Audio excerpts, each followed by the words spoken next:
قرآن حکیم دو طرح کے علوم کو اتھینٹک مانتا ہے. نمبر 1 ریویلڈ نالج یعنی وحی کا علم، اور نمبر 2 ایکوائرڈ نالج یعنی سائنس کا علم. The knowledge obtained through observations and experiments is known as science. قرآن حکیم ان دو علوم کے سوا کسی اور کو ایز اے علم ایکسپٹ نہیں کرتا.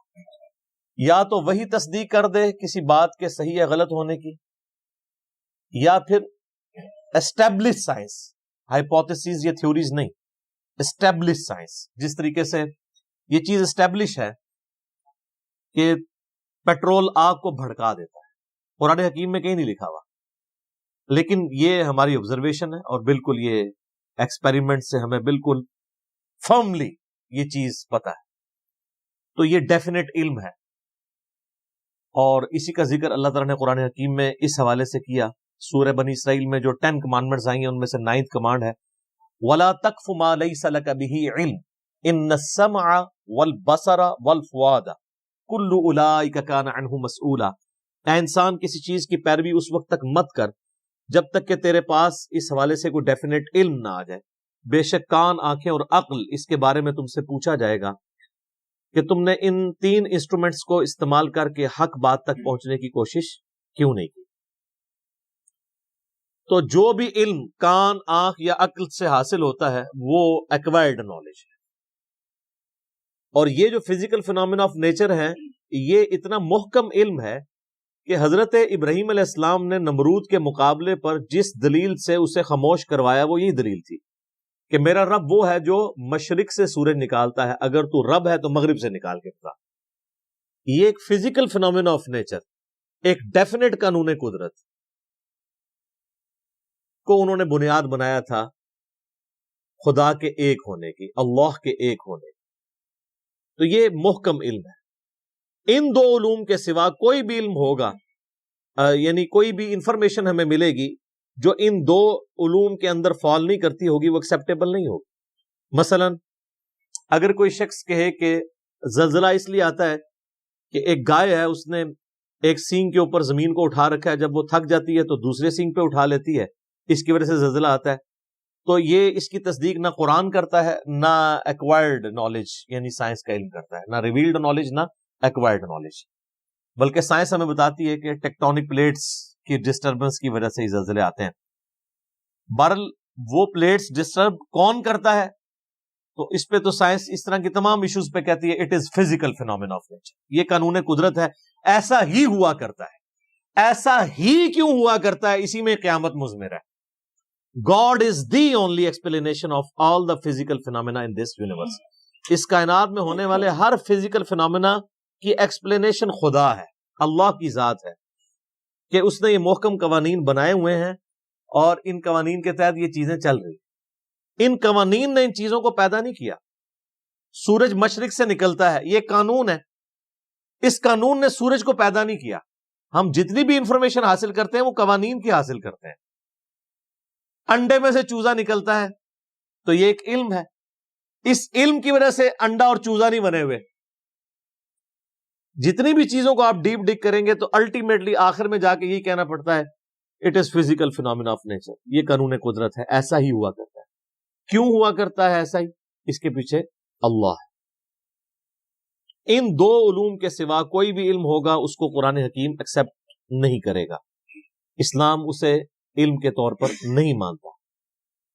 اسی طریقے سے آپ کو پتا ہے ہمارے تو سب کانٹیننٹ کے معاشرے میں چیز مشہور ہے کہ اگر گھر کی منڈیر پہ کوا بیٹھا ہو تو مہمان آتے ہیں، کسی کی جوتی پہ جوتی چڑھ دے تو کہتے ہیں اس کے لیے سفر لکھا ہوا ہے. اس قسم کے کتنے توہمات ہیں جو ہمارے معاشرے میں عام ہیں. ان چیزوں کی تصدیق نہ سائنس کرتی ہے اور نہ ہی قرآن یا سنت وحی کا علم کرتا ہے. اور آپ یہ دیکھ لیں کہ جو لوگ ایکوائرڈ نالج کو بھی مانے ہوئے ہیں نا، وہ بھی کافی حد تک توہمات سے بچے ہوئے ہیں. اگر آپ کسی گورے سے کہیں نا کہ کالی بلی راستہ کاٹ دے تو اس کا مطلب ہے تمہارے لیے نوست ہے. سر آپ ٹنڈولکر کے آگے 100 کالی بلیاں پھیر دیں پھر بھی آپ کو سینچری مار کے جائے گا. یہ ساری نوستیں آپ کے اوپر پڑتی ہیں. اپنی باقی کمزوریوں کو ان چیزوں کے ساتھ جوڑنا یا اللہ کی طرف سے ملنے والی کسی کامیابی کو کسی اور چیز کے ساتھ جوڑ دینا، یہ توہم پرستی، اللہ کے ساتھ چیزوں کو جوڑنا۔ محنت آپ ضرور کریں گے لیکن الٹیمیٹلی اللہ کے اوپر بات کو چھوڑنا ہے کہ فیصلہ تو اس نے کرنا ہے۔ کئی بار سارے حالات اور واقعات آپ کی فیور میں ہوتے ہیں لیکن اللہ کا ڈیسیژن ہی ہوتا ہے کہ ایسا نہیں ہونا چاہیے۔ جو سیدنا علی کا قول ہے کہ میں نے اپنے ارادوں کے ٹوٹنے سے اپنے رب کو پہچانا ہے، کہ ہر چیز فیوریبل ہے لیکن پھر بھی رزلٹ اپوزٹ نکلا ہے، خدا کی مرضی کچھ اور۔ تو توہمات کو ہٹا کر ڈیفینیٹ علم کے اوپر قرآن نے جو ہے وہ اسلام کی تعلیمات کی بنیاد رکھی۔ اور یہ جو سائنس کا علم ہے یہ اتنا محکم علم ہے، اس کے بارے میں اللہ تعالیٰ نے قرآن حکیم میں 1000 سے زیادہ آیات ہیں جو سائنٹیفک فینومینا یا فزیکل فینومینا آف نیچر کے ساتھ ڈیل کرتی ہیں۔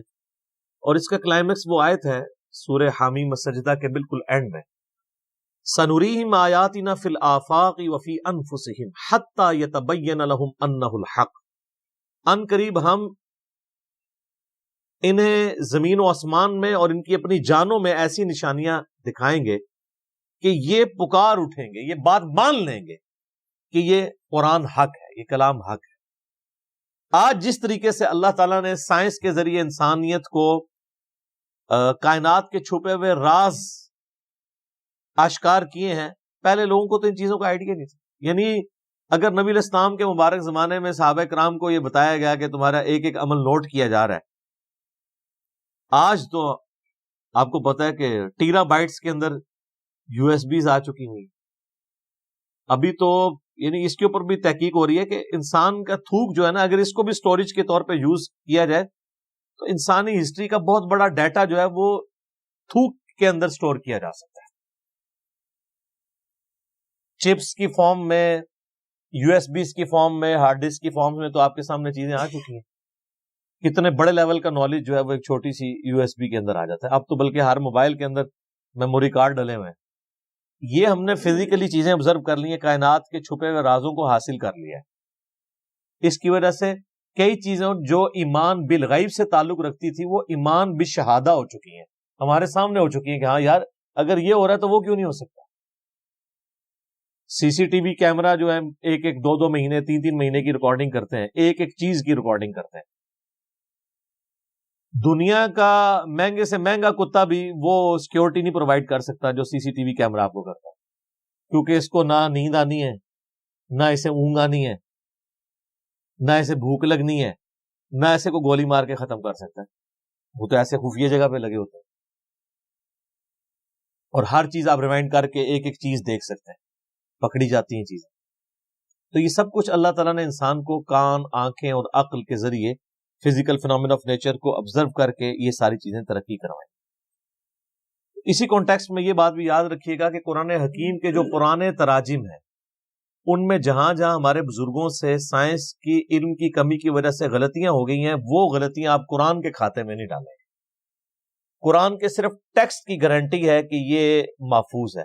اگر قرآن کا ترجمہ کسی نے ایسا کیا جو اس وقت کے لمیٹڈ سائنس کے نالج کے تحت اتنا ہی کسی کو علم تھا، تو وہ اب قرآن کے کھاتے میں نہیں ڈالا جا سکتا۔ اس وقت لوگوں نے کتنی باتیں کر دی، مثلا یہ قرآن حکیم میں جو سورہ لقمان میں آیا 5 علوم کا ذکر آیا، تو اس میں ایک اس چیز کا علم بھی تھا کہ کوئی جان نہیں جانتی کہ ماں کے پیٹ میں کیا ہے۔ سورہ لقمان میں بھی اور سورتوں میں بھی اس کا ذکر آیا، تو ترجمہ کرنے والوں نے اس کا ترجمہ کر دیا کہ لڑکا ہے یا لڑکی، خود سے بیچ میں ڈال دیا، جو آج ہمارے لیے مصیبت بنی ہوئی ہے، کیونکہ اب الٹرا ساؤنڈ کے ذریعے کافی زیادہ آپ کو یعنی معلومات حاصل ہو جاتی ہیں۔ ہمارے تو ابھی اس طریقے سے یہاں پہ اتنا ایڈوانس الٹرا ساؤنڈ نہیں ہے، باہر کے ملکوں میں تو کلرڈ ہے اور ایک ایک چیز وہ بتا دیتے ہیں۔ تو وہ ترجمہ کرنے والوں کی غلطی تھی۔ قرآن حکیم میں سیکس کے پوائنٹ آف ویو سے نہیں لکھا ہوا کہ کوئی نہیں بتا سکتا کہ لڑکا ہے یا لڑکی، بلکہ قرآن میں یہ ہے کہ کوئی نہیں جانتا کہ ماں کے پیٹ میں کیا ہے۔ اب اس کا تعلق کس چیز کے ساتھ ہے؟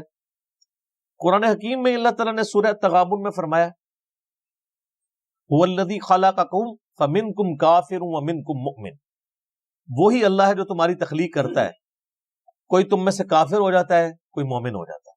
یعنی جب اللہ پیدا کرتا ہے اس وقت تو سب کو ایک جیسا ہی پیدا کرتا ہے، پھر بعد میں حالات و واقعات کے بعد انسان اپنی صلاحیتوں کو یوز کر کے یا تو بات ماننے والا بن جاتا ہے یا انکار کرنے والا۔ تو مجھے بتائیں، دنیا کا کوئی الٹرا ساؤنڈ یہ بتا سکتا ہے کہ یہ جو بچہ پیدا ہوگا یہ بعد میں کافر ہوگا یا مومن؟ نہیں بتا سکتا۔ تو قرآن کے کہنے کا مقصد یہ تھا۔ اسی طریقے سے یہ تو ایک رخ تھا۔ دوسرا رخ وہ سورہ لقمان میں جو بارش کے حوالے سے آیا، اور وہ بھی لوگوں نے اب غلط سمجھ لیا اس حوالے سے کہ وہ کہتے ہیں جی وہ تو سائنٹسٹ ہمیں پہلے بتا دیتے ہیں بارش کب ہوگی۔ سر سائنٹسٹ کبھی بھی نہیں بتا سکتے، جب ہونے والی ہوتی ہے اس وقت بتا سکتے ہیں۔ آج کوئی سائنٹسٹ یہ بتا سکتا ہے کہ آج ہے 24 نومبر 2019، تو 24 نومبر 2020 کو بارش ہوگی یا نہیں؟ کیوں جی؟ کوئی نہیں بتا۔ البتہ یہ ضرور ہے کہ اگر ہواؤں کا سلسلہ، بارش کا سلسلہ شمال سے چل پڑا ہے اور وہ 3 یا 4 دن کے بعد ہمارے ملک میں داخل ہونا ہے، جیسا کہ مونسون کا موسم آتا ہے، تو اس میں تو کوئی پریڈکٹ کر سکتا ہے کہ ہاں جی اس رفتار سے ہوائیں چل رہی ہیں، الٹیمیٹلی پہنچ جائیں گی۔ تو اس میں تو کوئی علم غیب والی بات ہی نہیں، یہ تو فزیکل نالج ہے۔ جو فزیکل نالج ہے وہ علم الغیب نہیں ہے۔ علم غیب کی ڈیفینیشن ہے جو نالج فزیکل نہ ہو، مثلا فرشتے آپ ڈیٹیکٹ نہیں کر سکتے الٹرا ساؤنڈ کے ذریعے، کسی چیز کے ذریعے۔ البتہ پانی زمین میں کس گہرائی کے اندر ہے اس کو آپ سائنٹیفکلی جج کر سکتے ہیں، اور وہ فزیکل نالج ہوتا ہے۔ کیوں؟ جو آپ انسٹرومنٹ زمین میں گڑھا کھود کے داخل کرتے ہیں اس سے ویوز نکلتی ہیں، وہ ریباؤنڈ ہو کے واپس آتی ہیں، اس سے آپ کو پتا چلتا ہے کہ اتنی دور فاصلے کے اوپر پانی موجود ہے۔ تو یہ فزیکل نالج ہے نا۔ ہاں اگر کوئی شخص کھڑا کھڑا کسی جگہ یوں ہاتھ رکھے یا ہاتھ رکھے بغیر کہہ دے کہ جی یہاں پہ پانی اتنی گہرائی میں، تو یہ علم الغیب سے تعلق رکھے گا۔ تو یہ ایسا تو کوئی بھی نہیں کرتا۔ ویسے تو آپ میدانی علاقوں میں کہیں بھی انگلی رکھ کے کہہ دیں کہ جناب 20 فٹ پہ پانی ہے، تو واٹر ٹیبل 20 فٹ پہ ہے نا۔ اسلام آباد یا کوئٹہ میں کوئی 20 فٹ کے اوپر پانی نکال کے بتائے تو پھر مانیں گے اس کے پاس کوئی کشف یا کوئی علم الغیب والا معاملہ ہے، جہاں پہ پانی جو ہے وہ اس کا واٹر ٹیبل نیچے ہی جاتا جا رہا ہے۔ تو یہ سارے فزیکل نالج۔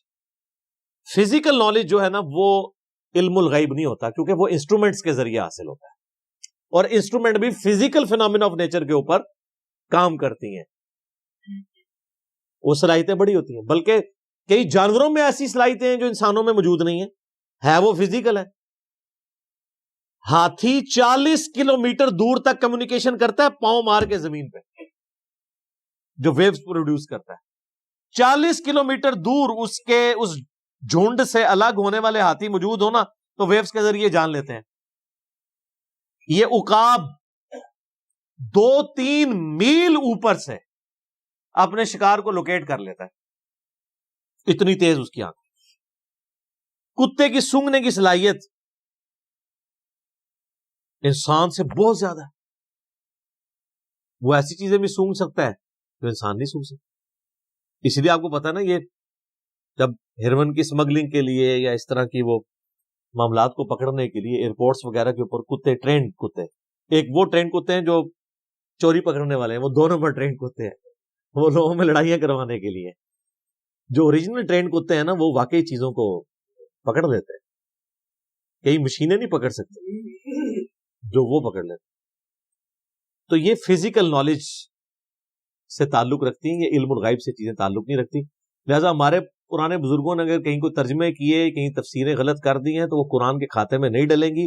قرآن کا کوئی قصور نہیں ہے، وہ ترجمہ کرنے والوں کا قصور ہے، اور آپ لوگوں کا قصور ہے کہ آپ نے ان کو اتنا بڑا بزرگ مان لیا۔ میرا خیال ہے ان چیزوں سے یہ چیز کھل کے سامنے آ گئی کہ جن کو اتنے بڑی غلطیاں لگی ہیں قرآن کی تفسیر میں، تو اس کا مطلب ہے ان کے پاس علم الغیب کوئی نہیں تھا۔ ورنہ اگر علم الغیب ہوتا ان کے پاس، نالج آف ان سین ہوتا، تو ان کو یہ غلطیاں تو نہ لگتی۔ آپ پرانے بزرگوں کے بارے میں سنتے ہیں جی وہ جناب جب مسلح اٹھاتے تھے تو 7 زمینیں نیچے دیکھ لیتے تھے، نگاہ اٹھاتے تھے اوپر تک چلے جاتے تھے، لیکن تیل پھر بھی سر ایڈمن نہیں دریافت کیا۔ سر کسی بزرگ سے تیل دریافت نہیں ہوا۔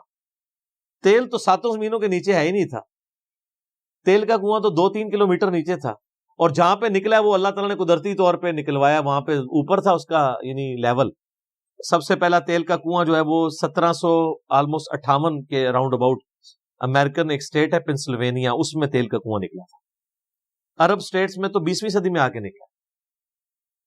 تو اور سب کانٹیننٹ جو سارے بزرگوں کا گڑھ تھا، کسی رحمت اللہ علیہ نے کوئی ایک کے تیل کا کنواں بھی دریافت کیا یہاں پہ کہ ان کے نام کی تختی لگی ہوتی، تو یہ کہاں زمین سے نیچے دیکھتے تھے؟ کچھ بھی نہیں دیکھ سکتا ایسے بھی۔ تو یہ جدید سائنس نے ان کے یہ سارے کے سارے دعوے بھی جھوٹے ثابت کر۔ تو قرآن پاک کا وہ ترجمہ اور تفسیر جو پرانے بزرگوں نے کیا وہ قرآن کے کھاتے میں نہیں ڈلے گا۔ کیمیائے سعادت میں اگر امام غزالی نے لکھ دیا کہ سورج زمین سے 60 گنا بڑا ہے، تو یہ ان کے لیک آف نالج تھا۔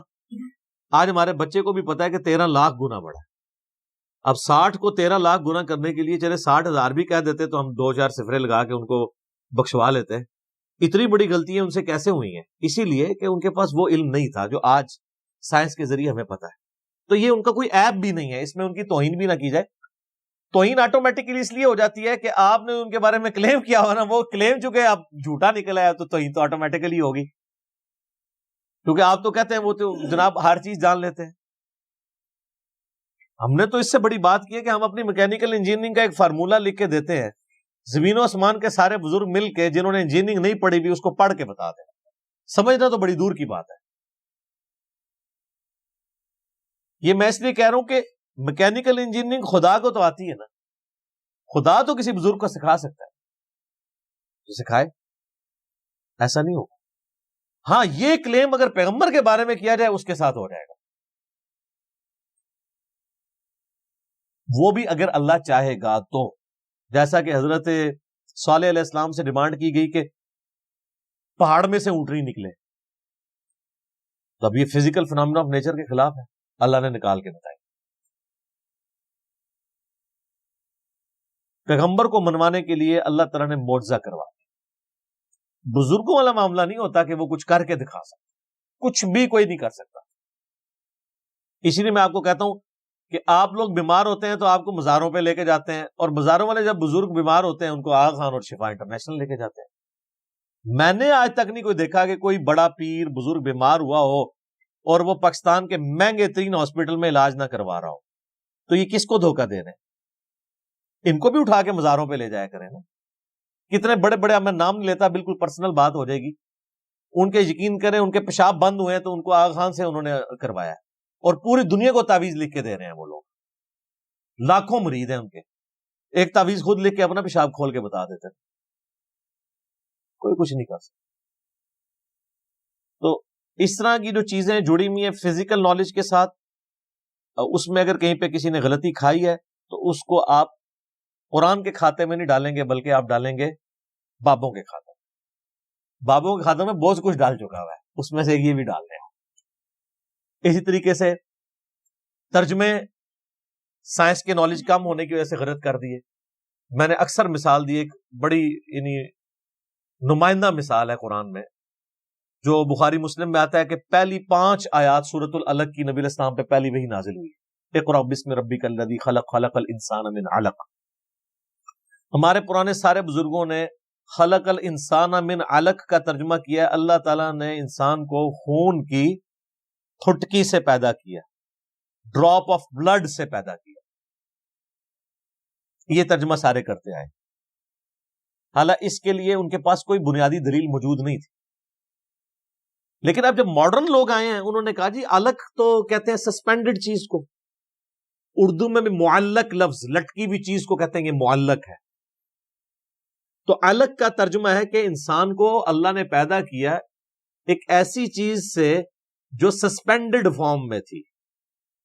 تو وہ تو آج ہمیں جو ہے وہ ایمبریولوجی کی فیلڈ کے لوگ بتا رہے ہیں کہ بچہ انیشل سٹیج پہ رحم مادر میں ایک ایمبریو کی فارم میں، سسپینڈڈ فارم میں، وال آف دا یوٹرس کے ساتھ چپکا ہوا ہوتا ہے، جیسا کہ ایک جونک چپکی ہوئی ہوتی ہے اور اس میں سے وہ خوراک حاصل کرتا ہے، پھر جب وہ بڑا ہوتا ہے پھر پورا معاملات آگے چلتا ہے۔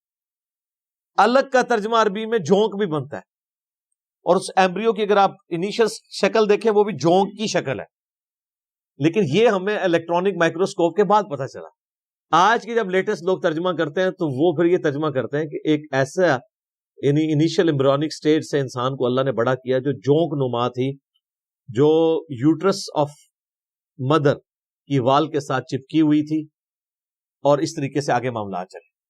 بلکہ اس حوالے سے ایک یعنی پروفیسر کیتھ مور جو اس وقت دنیا میں اس فیلڈ میں اتھارٹی مانے جاتے ہیں، انہوں نے تو باقاعدہ اپنی یعنی ٹیکسٹ بک ان کی ایز اے ٹیکسٹ بک ان کی کتاب پڑھائی جاتی ہے ایمبریولوجی کی فیلڈ میں. انہوں نے قرآن حکیم کی باقاعدہ آیات جو ہے وہ کوٹ کی ہیں کہ سب سے بہترین ایکسپلینیشن ایک ایمبریو کس سٹیجز سے گزرتا ہے، جنین جسے ہم اردو میں کہتے ہیں، قرآن حکیم کرتا ہے.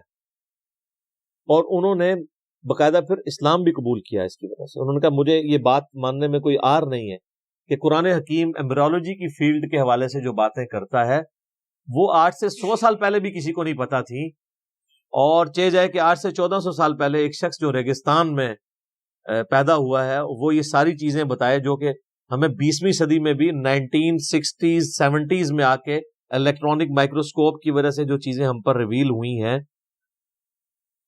یہ اس کے سوا کوئی چارہ نہیں کہ ہم مانیں کہ اس کا سورس ڈیوائن ہے، یعنی اللہ کی طرف سے. انہوں نے باقاعدہ اسلام بھی قبول کیا. تو یہ جو سائنٹیفک فیکٹس ہیں قرآن کے، یہ وقت کے ساتھ ساتھ سامنے آ رہے ہیں. اور اس میں ایک بہت کڑوی بات ہے لیکن سمجھنے کے لیے وہ چیز ضروری ہے، کیونکہ نبی الاسلام نے خود سمجھائی ہے. دیکھیں نبی صلی اللہ علیہ وآلہ وسلم اتنے منصف مزاج ہیں. مسلم شریف میں اوپر تلے 3 احادیث ہیں جو آج پبلکلی اگر ان کو بیان کر کے ان کی ایکسپلینیشن کی جائے تو آپ واجب القتل ہو جائیں. اور باقاعدہ امام مسلم رحمہ اللہ کی ان 3 احادیث کے اوپر جو باب باندھا گیا نا، اس کی ہیڈنگ ہے کہ نبی علیہ السلام کی اطاعت کن کاموں میں واجب ہے اور کس میں نہیں واجب. اب آپ سوچ رہے ہوں گے کس میں نہیں واجب، یہ کون سی چیز ہے؟ تو وہ 3 حدیثیں اوپر تلے ہیں صحیح مسلم میں، نبی علیہ السلام کے فضائل والے چیپٹر کے اندر. اچھا، چیپٹر نبی علیہ السلام کے فضائل کا ہے اور حدیثیں یہ ہیں، اور یہ صرف مسلم میں نہیں ابو داؤد میں بھی ہے. بڑی مشہور حدیث ہے تعبیر نحل والی. نبی علیہ السلام کچھ اصحاب کے پاس سے گزرے تو وہ گرافٹنگ کر رہے تھے، پیوند کاری کر رہے تھے کھجور کی فصل کو بڑھانے کے لیے. تو نبی علیہ السلام فرمایا ایسا کیوں کر رہے ہیں؟ ان کا اس سے فصل زیادہ ہوتی ہے. تو آپ نے فرمایا اگر ایسا نہ کرو تو کیا ہے؟ نبی علیہ السلام نے اس کو اس حوالے سے سمجھا کہ یہ نیچر میں تبدیلی ہے. آپ یہ کہہ کے چلے گئے تو صحابہ کرام نے رزلٹ وہی نکالا جو ایک مسلمان کو نکالنا چاہیے تھا. انہوں نے اس سال گرافٹنگ نہیں کی تو وہ کھجوروں نے کم پھل دیا. تو انہوں نے آ کے نبی علیہ السلام کو شکایت کی یا رسول اللہ آپ نے یہ مشورہ دیا تھا تو یہ تو پھل ہی ہمارا کم ہوا ہے. تو آپ علیہ السلام نے فرمایا کہ دیکھو جو چیز میں تمہیں اللہ کے ریفرنس سے بیان کروں نا، قرآن یا سنت کی فارم میں، اس پہ تو تم ضرور عمل کیا کرو. اور جو چیز میں اپنے تجربے سے تمہیں بیان کروں اور وہ تمہارے دنیاوی کسی معاملے سے تعلق رکھتی ہو تو انتم اعلم بی امر دنیا کو، تم اپنے دنیا کے کام کو مجھ سے بہتر سمجھتے. اندازہ کریں آپ آج کے زمانے میں آپ یہ بات کر سکتے ہیں کسی کے سامنے؟ وہ گستاخ رسول کا فتویٰ لگا دے گا. اور نبی علیہ السلام خود اپنے بارے میں کہہ رہے ہیں کہ دیکھو دنیاوی معاملات کو تم بہتر سمجھ. ظاہر ہے نبی علیہ السلام کا تو ایکسپیرینس نہیں تھا شجرکاری کے حوالے سے، آپ کا تو سارا ایکسپیرینس جو ہے وہ بھیڑ بکریاں پالنے کے اعتبار سے. اور آپ علیہ السلام کا بھی انصاف دیکھیں، آپ نے یہ نہیں کہا کہ اب میں نے جو فرما دیا تو بس وہ فرما ہی دیا ہے. آپ نے کہا دیکھو میں جب کوئی چیز دین کے طور پہ تمہیں تعلیم کروں اللہ کے ریفرنس سے، وہ تو تمہیں ماننا ضروری ہے. دنیاوی میں مشورہ دوں تو تم بہتر سمجھتے ہو اپنے معاملات کو. تو اس میں باقاعدہ باب مسلم شریف میں باندھا گیا کن معاملات میں نبی اسلام کی اطاعت واجب ہے اور کس میں نہیں.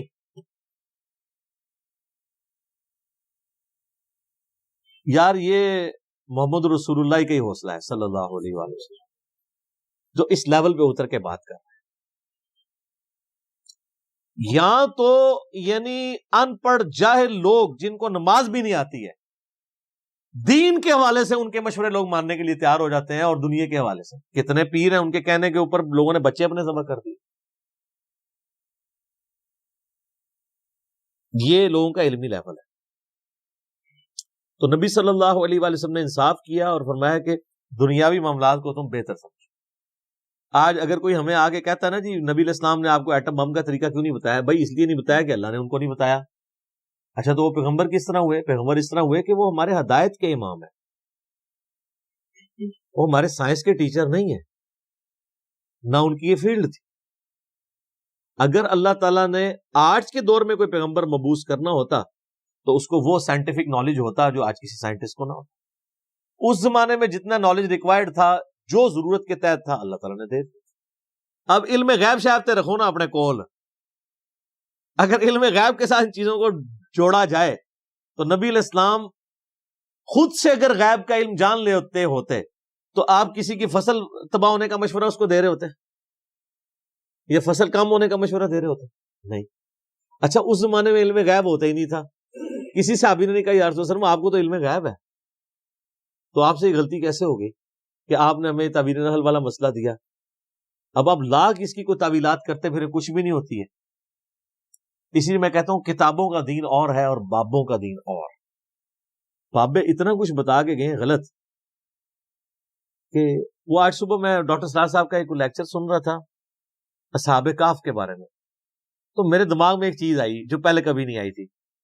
اصحاب کہف کو 300 سال تک اللہ تعالیٰ نے سلایا نا جی۔ اصحاب کہف سے بڑا کوئی ولی ہے جن کو قرآن میں اللہ نے ولی ڈکلیئر کیا ہے، جن کے لیے اتنا بڑا معجزہ اور کرامت کی ہے؟ تو وہ جب اصحاب کہف اٹھتے ہیں سو کے تو آپس میں گفتگو کرتے ہیں ہم کتنی دیر سوئے؟ تو کہتا ہے ایک دن یا دن کا کچھ حصہ۔ تو ان کو تو یہ پتہ ہی نہیں تھا 300 سال سوئے ہیں، تو ان کو علم غیب کیوں نہیں تھا؟ اس سے بھی بڑھ کے حضرت عزیر علیہ السلام کو قرآن میں آتا ہے اللہ نے 100 سال کے لیے سلا دیا۔